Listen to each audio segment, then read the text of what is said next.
Hello दोस्तों, नमस्कार। आप सभी का स्वागत है हमारे यूट्यूब चैनल उड़ान म्यूजिक क्लासेस पर। मैं अनुज पांडे। राधे राधे। तो हम लोग पिछले 5 क्लासों में हम लोगों ने बात किया है कि संगीत की उत्पत्ति कैसे हुई। फिर इसके बाद हमने देखा कि जो हमारे देश में प्रचलित संगीत है वो कितने भागों में है। गंधर्व गान के बारे में जाना, माने हम लोगों ने अनेक प्रकार के संगीत के परिचय जो होता है, भारतीय संगीत के सामान्य परिचय हम लोगों ने जाना। सांगीतिक ग्रंथ कुछ जाना, आगे भी हम जानेंगे सांगीतिक ग्रंथ के बारे में। फिर इसके बाद हम लोग उससे संबंधित कुछ क्वेश्चन कर लेंगे, फिर आगे के क्लास में हम लोग जानेंगे। तो आइए विलम्ब ना करते हुए हम आगे का क्लास चालू करते हैं। राधे राधे। तो हम लोग जो है यहाँ तक कर चुके थे, सामवेद कर चुके थे। थोड़ा सा नज़र इस पर डाल लेते हैं कि सामवेद क्या है। तो ये देखिए, साम संहिता और सामवेद ऐसे ही ऋचाओं का संकलन है। सामवेद के 2 प्रधान भाग है, आर्चिक और गान। फिर हमने साम के 5 स्वरूप का जाना। फिर प्रस्ताव क्या होता है ये सब जाना। प्रस्ताव, उद्गीत, प्रतिहार, उपद्रव, ये सब जाना। रामायण के बारे में हम लोगों ने जाना कि रामायण का रचना किसने किया, इसमें जो है संगीत का क्या क्या महत्व है। फिर महाभारत के बारे में हम लोगों ने जाना कि महाभारत में संगीत का क्या क्या महत्व है। फिर हम लोगों ने नाट्य शास्त्र के बारे में भी हम लोगों ने जाना था कि नाट्य शास्त्र के रचयिता कौन हैं। ये सब इस ग्रंथ को नाट्य वेद या पंचम वेद भी कहा गया है। ये सब जो बृहदेशी तक हम लोग शायद कर चुके थे। हम लोग को बाकी रह गया था संगीत रत्नाकर। संगीत रत्नाकर एक ऐसा ग्रंथ है जो कि भारतीय संगीत में दोनों जो पद्धति है, कर्नाटकी संगीत और उत्तरी भारतीय संगीत, ये दोनों पद्धतियों में ये महत्वपूर्ण ग्रंथ है। यानी कि हम ये कह सकते हैं कि जो संगीत रत्नाकर है ये कर्नाटकी संगीत में भी मान्य है और उत्तरी भारतीय संगीत में भी मान्य। उत्तरी भारतीय संगीत में यानी कि हिंदुस्तानी संगीत, और कर्नाटकी संगीत यानी कि दक्षिणी संगीत।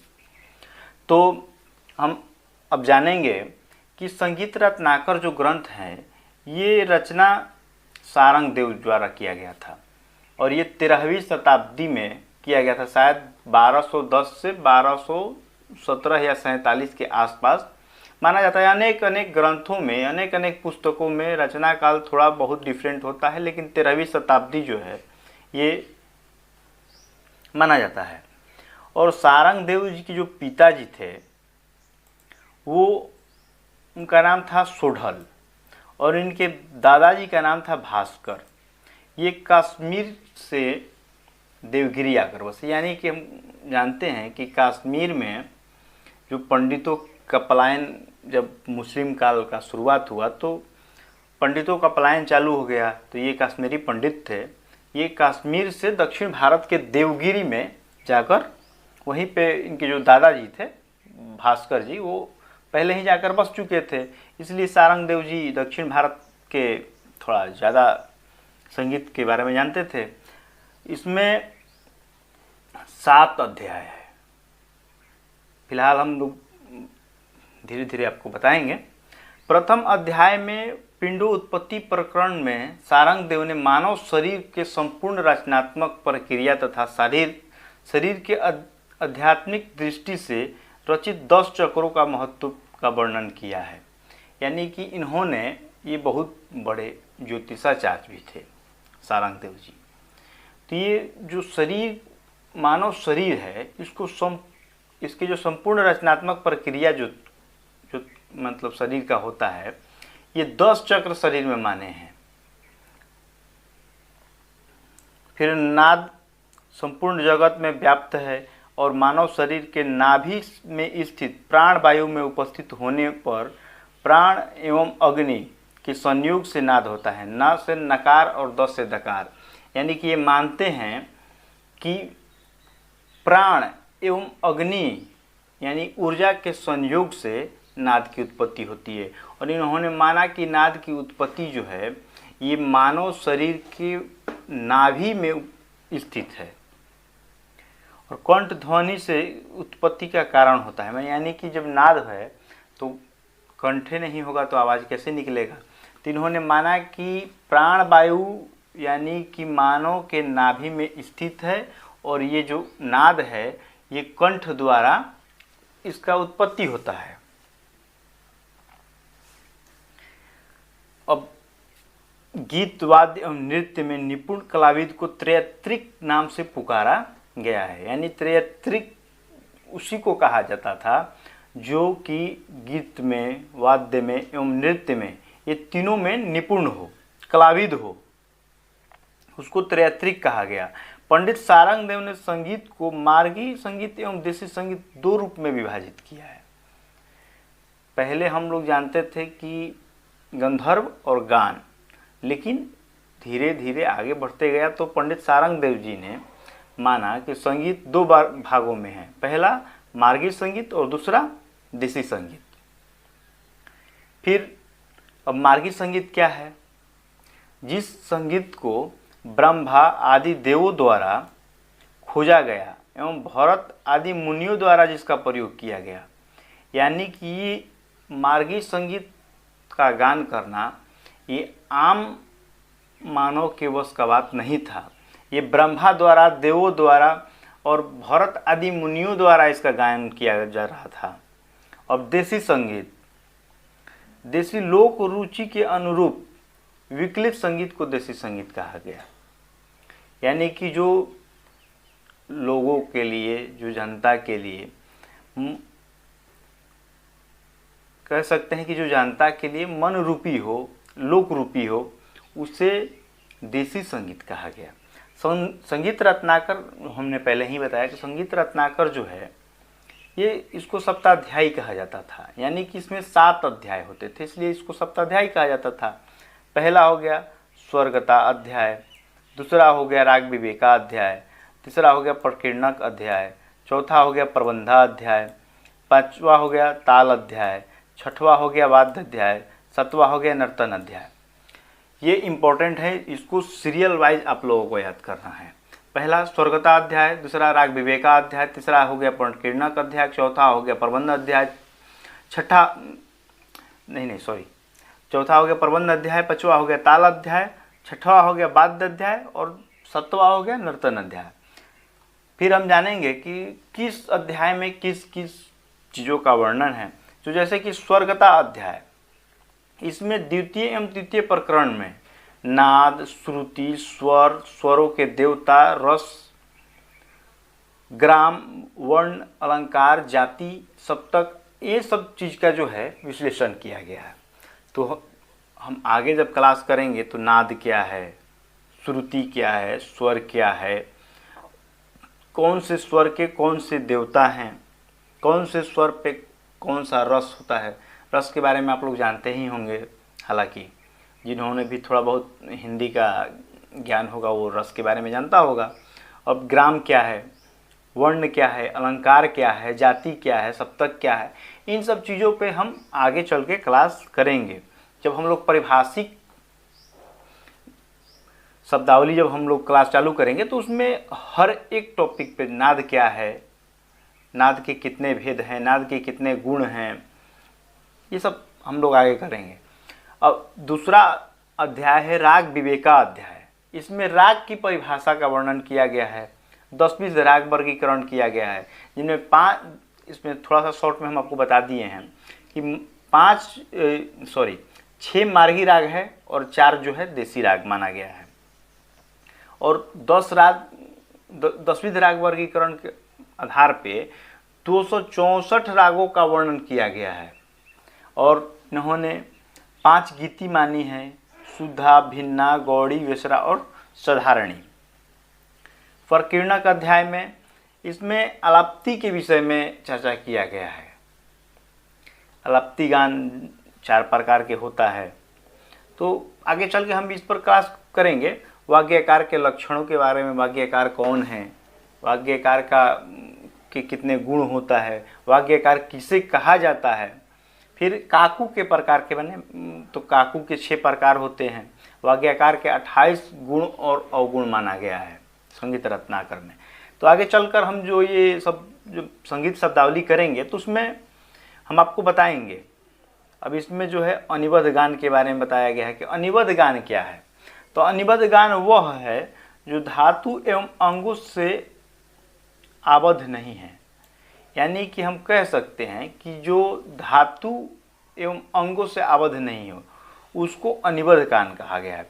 आलाप एवं आलाप्ति के रागों के रूप में स्वरों एवं उसके स्वरूप एवं उसके विस्तार से संबंधित है। अब निबद्ध गान क्या है?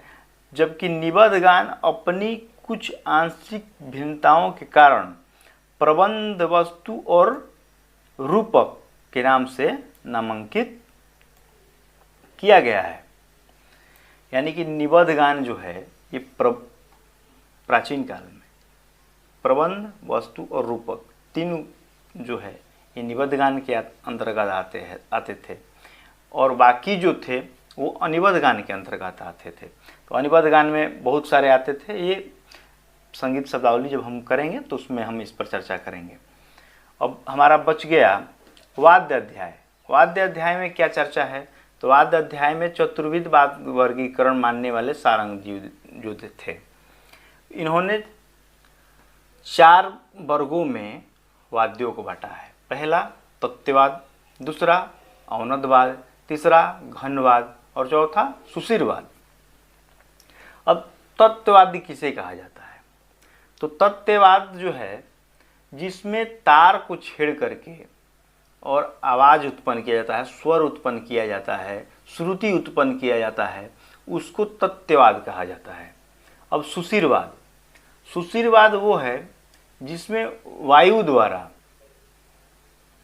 स्वर उत्पत्ति किया जाता है, जैसे कि हारमोनियम हो गया, सहनाई हो गया, बांसुरी हो गया, अनेकों प्रकार के वाद्य हैं, अलगोजा हो गया। ये सब जो आपके वाद्य हैं ये सुशिर वाद्य हैं। अब हम आते हैं अवनद वाद्य पर। अवनद वाद्य वे वाद्य है जो कि चमड़े से कसा हुआ वाद्य होता है, जैसे कि किसी धातु पर कोई चमड़ा या खोल टाइप से मढ़ करके और उसको कस दिया जाए और उस पर किसी चीज़ से, उंगली से या कोई डंडा से प्रहार किया जाए, उसको अवनदवाद कहा जाता था। जैसे कि तबला हो गया, मृदंग हो गया, पखावज हो गया, दुदुम्भी हो गया, ये अनेक प्रकार के जो वाद्य हैं इसको अवनदवाद कहा गया है। अब हम आते हैं घनवाद पे। घनवाद क्या है? तो घनवाद वो वाद्य है जो कि धातु को, एक धातु को दूसरे धातु में ये बजा करके और आवाज़ उत्पत्ति किया जाता है। तो जैसे कि झाल हो गया, कटझाल हो गया, घंटा हो गया, ये सब जो वाद्य हैं, यानी कि जो एक धातु को दूसरे धातु में टकरा करके आवाज़ निकाला जाए, बजा करके आवाज़ निकाला जाए, उसको क्या कहते हैं? घनवाद कहते हैं। ये वाद्य अध्याय के अंतर्गत आ गया। 5वां अध्याय आपका हो गया नृतना अध्याय। इसमें जो है नृत्य के बारे में वर्णन किया गया है। नृत्य विधाओं, नृत्य शैली, नृत्य की अनेक, नृतनाध्याय 5वां बोल रहे, सॉरी, ये 7वां अध्याय हो गया नृतनाध्याय। तो हम फिर से जान लेंगे कि हमारा पहला अध्याय हो गया स्वर्गवता अध्याय, दूसरा हो गया राग विवेका अध्याय, तीसरा हो गया प्रकीर्णक अध्याय और चौथा हो गया प्रबंध अध्याय, 5वां हो गया ताल अध्याय और 6ठा हो गया वाद्य अध्याय, 7वां हो गया नर्तना अध्याय।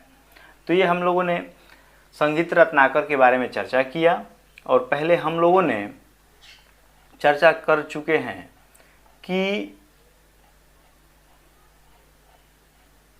सामवेद क्या है, इसमें कौन कौन से गान हैं। तो सामवेद हो गया, रामायण हो गया, महाभारत हो गया, नाट्यशास्त्र हो गया, बृहद्देशी हो गया और संगीत रत्नाकर हो गया। और भी बहुत सारे ग्रंथ हैं जिस पर कि हम लोग चर्चा करेंगे। फिलहाल ये ही ग्रंथ है। तो इससे अब संबंधित हम लोग क्या है, थोड़ा क्वेश्चन देख लेंगे कि क्वेश्चन किस प्रकार से आएगा। तो नाट्य शास्त्र में कितने अध्यायों में संगीत विषयों की चर्चा की गई है? अब जो ये जो ग्रंथ हो गया नाट्य शास्त्र, इसमें कितने विषयों पर चर्चा, कितने अध्यायों में संगीत पर चर्चा किया गया है? तो नाट्य शास्त्र जो अध्याय है इसमें 6 अध्यायों में संगीत विषयों पर चर्चा किया गया है। जैसे कि नाट्य शास्त्र में हम लोग जानते हैं कि 36 अध्याय है, लेकिन 36 अध्याय में संगीत पर चर्चा नहीं किया गया है। मात्र 6 अध्याय है जिस पर कि संगीत पर चर्चा किया गया है। 28वां अध्याय, 29वां अध्याय, 30वां अध्याय, 31वां अध्याय, 32वां अध्याय एवं 33वां अध्याय। अब इसमें 28वें अध्याय में वाद्यों के प्रकार पर चर्चा किया गया है। फिर जो है 29वें अध्याय में वीणा एवं रसानुकूल जातियों का प्रयोग किया गया है। 30वां अध्याय में सुशील वाद्यों का वर्णन किया गया है। 31वें अध्याय में काल, लय एवं विभिन्न तालों का जो है चर्चा किया गया है। 32वें अध्याय में गायक के एवं वादक के गुण एवं अवगुण के बारे में चर्चा किया गया है। 33वें अध्याय में जो है अवनद वाद्यों के बारे में चर्चा किया गया है। अब जो पूछ रहा है दूसरा क्वेश्चन कि मतंग मुनि किस वीणा के आविष्कारक हैं? तो मतंग मुनि जो हैं ये किन्नरी वीणा के आविष्कारक हैं। जैसा कि हमने जो ये क्लास देख रहे हैं और क्वेश्चन उनको नहीं समझ में आ रहा है तो इससे पहले वाले जो क्लास है वो जा कर के देख लेंगे। डिस्क्रिप्शन बॉक्स में जो है पहले वाले क्लास का लिंक जोड़ दिया जाएगा, आप लोग देख लेंगे। अब जो है नाट्य शास्त्र में कितनी जातियों का वर्णन किया गया है? तो ये जो नाट्य शास्त्र ग्रंथ है इसमें कितनी जातियों का वर्णन किया गया है? तो ये सब जो क्वेश्चन है हम थोड़ा बहुत आपको बता देंगे, बाकी आप लोग खुद से ये सब क्वेश्चन करेंगे तो आप लोगों को समझ में आएगा। और एक कॉपी और एक पेन ले करके कम से कम ये सब जो क्वेश्चन है ये लिख लें। साम किसे कहते हैं तथा सामवेद के 2 प्रधान भाग कौन कौन से हैं? तो हम यहाँ पे आ जाएंगे और सामवेद पे देख लीजिए कि अब आपको बताना भी ज़रूरी है कि देखिए क्वेश्चन हम लोग कैसे कराते हैं। तो देखिए सामवेद के 2 प्रधान भाग है, पहला आर्चिक और दूसरा गान। यहीं से कहीं अलग से क्वेश्चन नहीं आएगा, हम जो पढ़ाएंगे वही क्वेश्चन आएगा, दूसरा कोई क्वेश्चन नहीं पूछेगा। मतंग मुनि ने रागों के कितने भेद बताए हैं? तो मतंग मुनि ने रागों के 3 भेद बताए हैं, शुद्ध राग, छायालग राग और संकीर्ण राग। ये भी आकर के आप देख सकते हैं कि मतंग मुनि यानी बृहदेशी में इसका मिलेगा वर्णन। तो ये देखिए मतंग मुनि ने रागों के 3 भेद बताए हैं, शुद्ध राग, छायालग राग और संकीर्ण राग। अब फिर हम अगले क्वेश्चन पर आते हैं। संगीत रत्नाकर में सारंगदेव ने किन विद्वानों का उल्लेख किया? तो संगीत रत्नाकर जो ग्रंथ है ये 13वीं शताब्दी का ग्रंथ है और इससे पहले जितने भी ग्रंथ है जैसे कि नाट्य शास्त्र हो गया, बृहदेशी हो गया, तो भरत मुनि का इन्होंने चर्चा किया है, इन्होंने मतंग मुनि का चर्चा किया है। तो इन सब विद्वानों का इन्होंने अपने ग्रंथों में चर्चा किया है। फिर हम आते हैं पिंडो उत्पत्ति प्रकरण से आप क्या समझते हैं? तो पिंडो उत्पत्ति प्रकरण ये जो है संगीत रत्नाकर में हमने अभी आपको 10 मिनट पहले आपको बताया है। फिर से आप लोग देख लीजिए कि पिंडोत्पत्ति प्रकरण क्या है।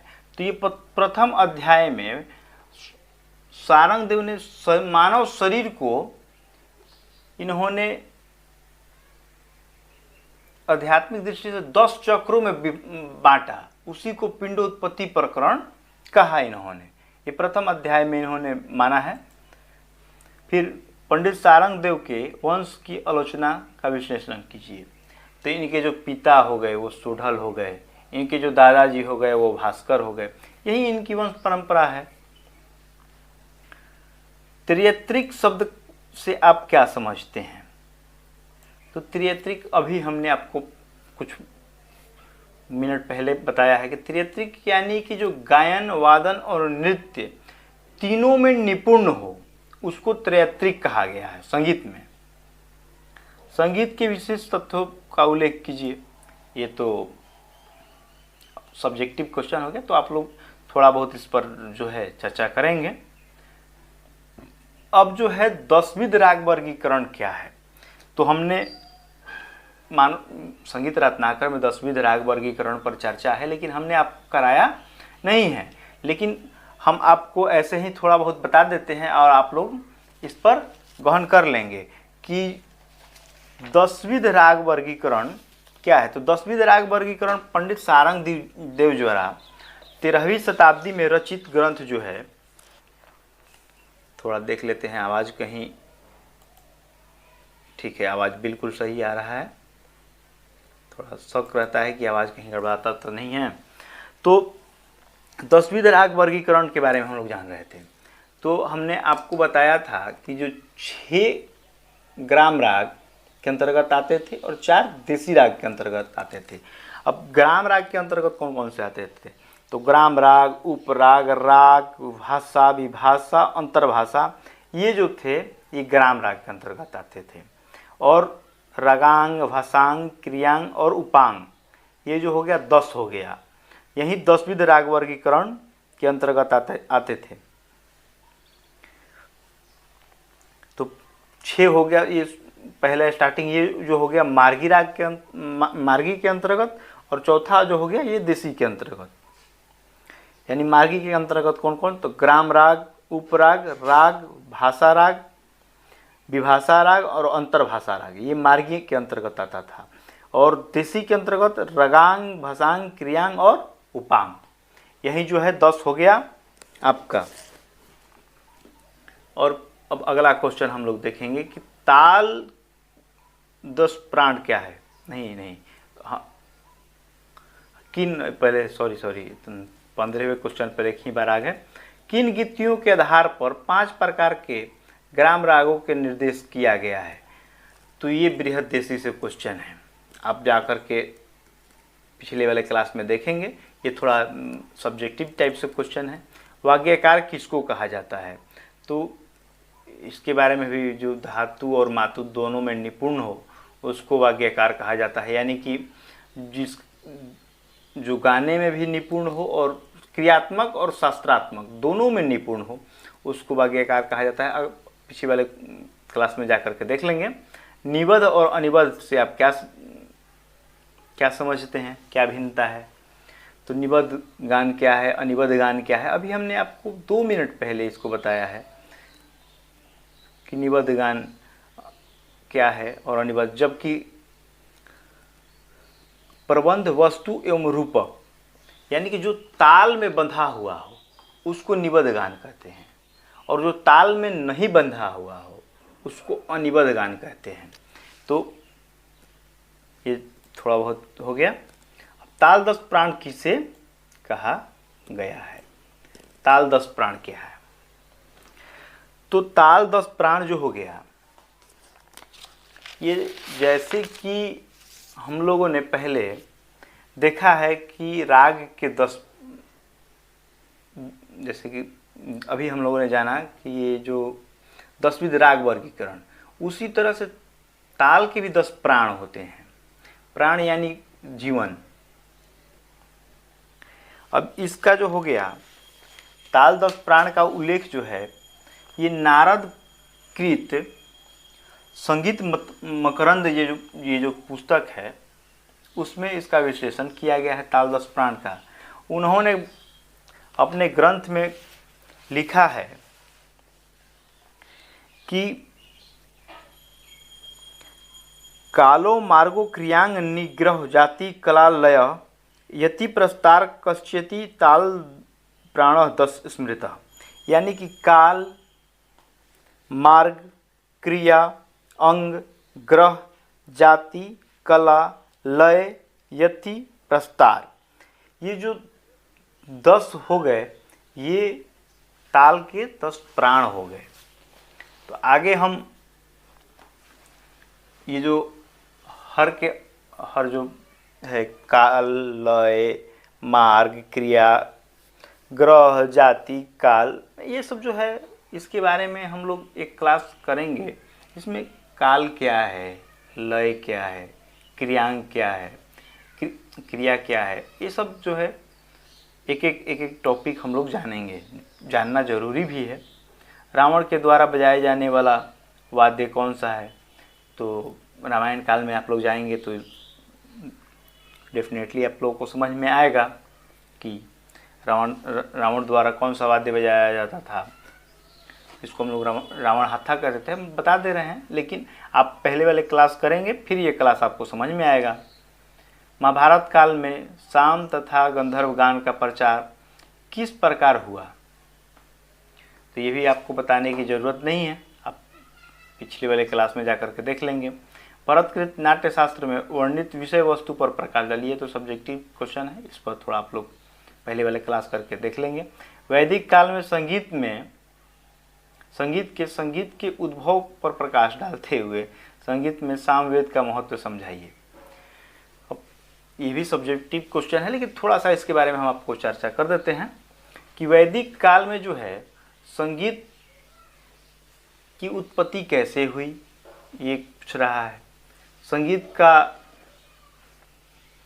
जो है सामवेद में क्या महत्व है, तो सामवेद का मतलब ही हो गया संगीत, क्योंकि संगीत की उत्पत्ति सामवेद से ही मानी जाती है। फिर सामगीत के कितने भागों में विभाजित किया जाता था, ये इससे पिछले वाले क्लास आप लोग करेंगे। देखिए आपको हम बता दे रहे हैं कि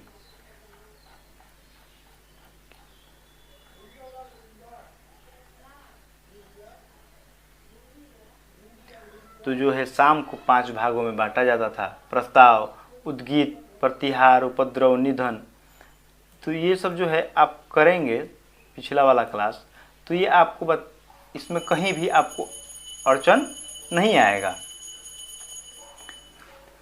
तो ये सब आप लोग ये जो 19 तक क्वेश्चन है आप कर लेंगे। अब थोड़ा बहुत जो है इसमें आप जानिए कि महाभारत महाकाव्य की रचना महर्षि वाल्मीकि ने की थी, ये कथन सत्य है या असत्य है।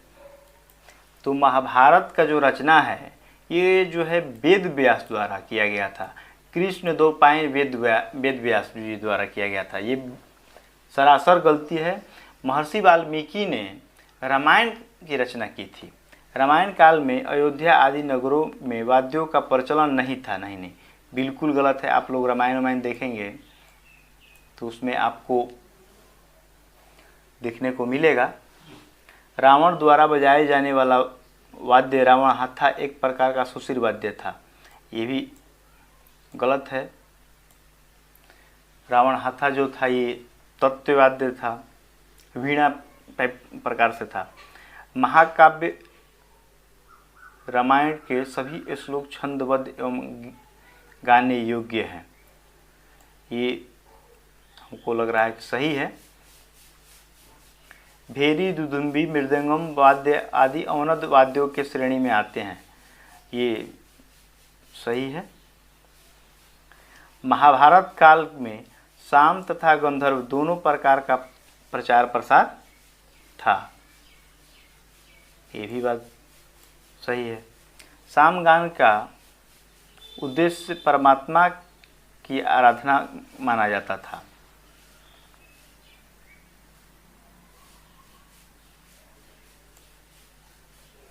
ये भी सही है। ऋग्वेद मंत्रों में से कुछ मंत्रों का गेय बनाकर सामवेद के रूप में संकलित किया जाता है, हाँ ये बात सही है। देखिए ऋग्वेद में जो ऋचाएँ हैं, जो गाने योग्य भाग हैं, उनको सामवेद में माना गया है। अभी एक थोड़ा इस प्रकार से क्वेश्चन है कि साम का आरंभ एवं शेष डैश खाली आसान से आप क्या समझते हैं? मतंग के कौन सी वीणा के आविष्कारक माने जाते हैं? ये हमने आपको अभी तुरंत कुछ मिनट पहले बताया है, तो हम अभी इसका क्वेश्चन नहीं बताएंगे, आप लोग खुद से करेंगे। प्राचीन सांस्कृतिक महाकाव्य रामायण की रचना किसने की? तो ये भी हमने आपको तुरंत बताया, ये भी हम नहीं बताएंगे। बृहदेशी के रचयिता कौन है? ये भी हमने अभी बताया, तो इसको भी हम नहीं बताएंगे। ऋचाओं में से योग्य ऋचाएँ के स्वरूप के संकलन को सामवेद की रचना हुई। तो ये सब जो क्वेश्चन है, साम का प्रारंभिक भाग क्या है, उद्गीत को गाने वाले ऋत्विज को कहा जाता था, साम गान के मुख्य गायक पंची तथा वल्लकी, ये वीणा वाद्य के विभिन्न प्रकार थे, साम के गायक को कहा जाता था। तो ये जो 10 वो क्वेश्चन है, ये तो इसी क्लास में हमने आपको कराया है। बृहदेशी के रचयिता कौन है, साम गीत के प्रारंभिक भाग किस ऋत्विज के नाम से नामक कौन से ऋत्विज गाते थे, तो ये भी कोई बड़ा चीज़ नहीं है।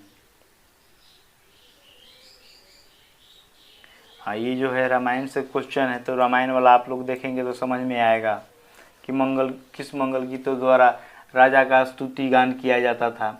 रामायण महाभारत से क्वेश्चन है। साम गान वाले मुख्य गायकों को की संज्ञा प्रदान की गई थी। साम गान जो करता था उसको कौन सा गायक कहा जाता था। महाकाव्य महाभारत की रचना किसने की, तो ये तो अभी हमने आपको ऊपर बताया कि महाभारत का रचना किसने किया। तो आज का क्लास हम लोग यहीं पर रखते हैं। हमने इस क्लास में बहुत कुछ जाना, और ये क्लास से कम 5 क्वेश्चन तो बीपीएससी या स्टेट में आएगा ही आएगा, इतना महत्वपूर्ण ये क्लास है। तो जिन्होंने भी ये 5-6 क्लास नहीं किया है, ये जा कर के तुरंत पूरा देखें, और इसका एक कॉपी ले लेंगे और एक कॉपी पर एक नोट्स बनाएंगे। जिन्होंने भी अभी तक हमारे चैनल को सब्सक्राइब नहीं किया है वो सब्सक्राइब कर लेंगे, लाइक करें, शेयर करें और कमेंट में बताएं कि आपको ये क्लास कैसा लगा। इसी के साथ हम आज का क्लास यहीं समाप्त करते हैं। नमस्कार दोस्तों। हो सके तो आप हर वो स्टूडेंट को शेयर करें, और ये मैं बार बार आपसे बोलता हूँ कि नोट्स ज़रूर बनाएं, इम्पोर्टेंट हैं, क्योंकि आप खुद से लिखेंगे। एक बार यहाँ पे क्लास देख लिए, एक बार आप खुद से लिखेंगे तो हर एक टॉपिक जो है आपको तुरंत याद हो जाएगा।